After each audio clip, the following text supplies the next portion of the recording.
পরিবেশ রক্ষায় অনন্য অবদান রাখায় খাগড়াছড়ি মানিকছড়ি ডিসি অ্যাডভেঞ্চার ও ইকো ট্যুরিজম পার্কটি প্রথম স্থান অর্জন করেছে। পরিবেশ, বন ও জলবায়ু পরিবর্তন মন্ত্রণালয়ের আয়োজিত অনুষ্ঠানে এ পুরস্কার তুলে দেওয়া হয়।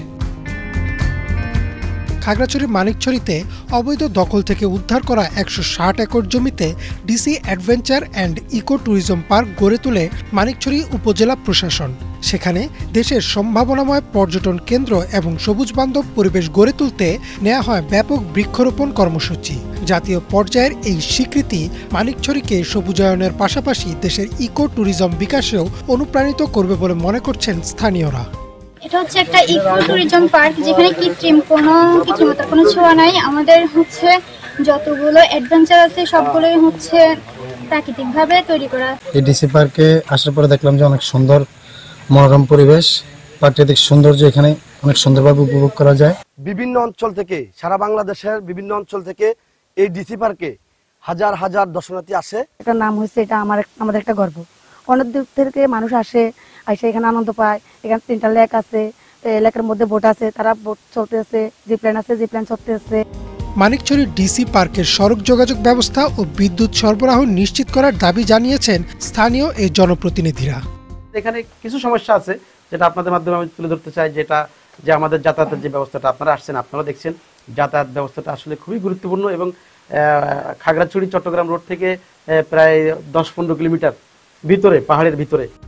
এ স্বীকৃতি অর্জনের জন্য মানিকছড়ি উপজেলা নির্বাহী অফিসার তাহমিনা আফরোজ ভুইয়া, সাবেক খাগড়াছড়ি জেলা প্রশাসক ও সাবেক মানিকছড়ি উপজেলা নির্বাহী কর্মকর্তা ও কার্যালয়ের কর্মকর্তা কর্মচারীদের অবদানের কথা স্মরণ করেছেন। আমার পূর্বতন উপজেলা নির্বাহী অফিসার জনাব রক্তিম চৌধুরী স্যার, জেলা প্রশাসক স্যার জনাব শহীদুজ্জামান স্যার, জনাব প্রতাপচন্দ্র বিশ্বাস স্যার, তাদের কাছে আমি আন্তরিক ধন্যবাদ এবং কৃতজ্ঞতা জ্ঞাপন করছি। রক্তিম স্যার এখানে যেই কাজটা শুরু করেছিলেন, আমি আসার পর এই কাজটা ধারাবাহিকতাটা রক্ষা করার চেষ্টা করেছি। স্যার গাছগুলো লাগিয়েছিলেন, আমি চেষ্টা করেছি সেই গাছগুলো যাতে রক্ষণাবেক্ষণ হয় এবং সেই গাছগুলোর জন্য বেঁচে থাকে।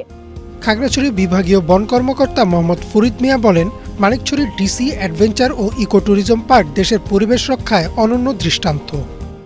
পরিকল্পিতভাবে আমরা কাজ করেছি, জেলা প্রশাসনকে আমরা পরামর্শ দিয়েছি।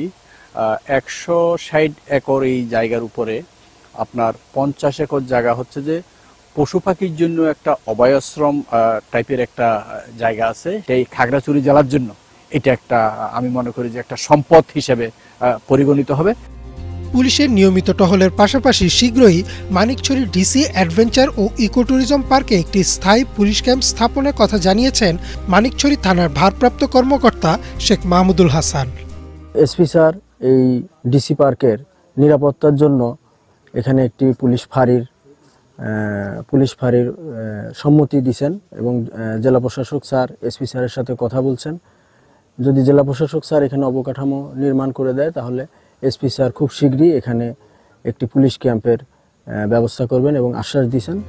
খাগড়াছড়ি জেলা প্রশাসক ABM ইফতেখারুল ইসলাম খন্দকার বলেন, এই অর্জন খাগড়াছড়ি জেলাবাসীর জন্য গর্বের। এই অর্জনটি আসলে খাগড়াছড়ি পার্বত্য জেলাবাসীর জন্য উৎসর্গকৃত। কারণ হচ্ছে এখানে মানিকছড়ি ডিসি যে অ্যাডভেঞ্চার পার্ক এবং ইকো ট্যুরিজম পার্ক, এখানে হচ্ছে আপনাদের যে এরিয়া রয়েছে প্রায় এখানে আমাদের 51 একর জায়গার উপরে যে আমাদের বৃক্ষরোপণ হয়েছে, প্রায় 100 প্রজাতির গাছের 25,000 চারা লাগানো হয়েছে। পরিবেশ, বন ও জলবায়ু পরিবর্তন মন্ত্রণালয়ের 2024 সালের বৃক্ষরোপণে জাতীয় পুরস্কারের জন্য 21 জন এবং বন্যপ্রাণী সংরক্ষণের জন্য 4 ব্যক্তিকে মনোনীত করা হয়। এর মধ্যে সরকারি বেসরকারি প্রতিষ্ঠান ক্যাটাগরিতে প্রথম স্থান অর্জন করে খাগড়াছড়ি মানিকছড়ি উপজেলা নির্বাহী অফিসারের কার্যালয়। Desk report, Bangla vision.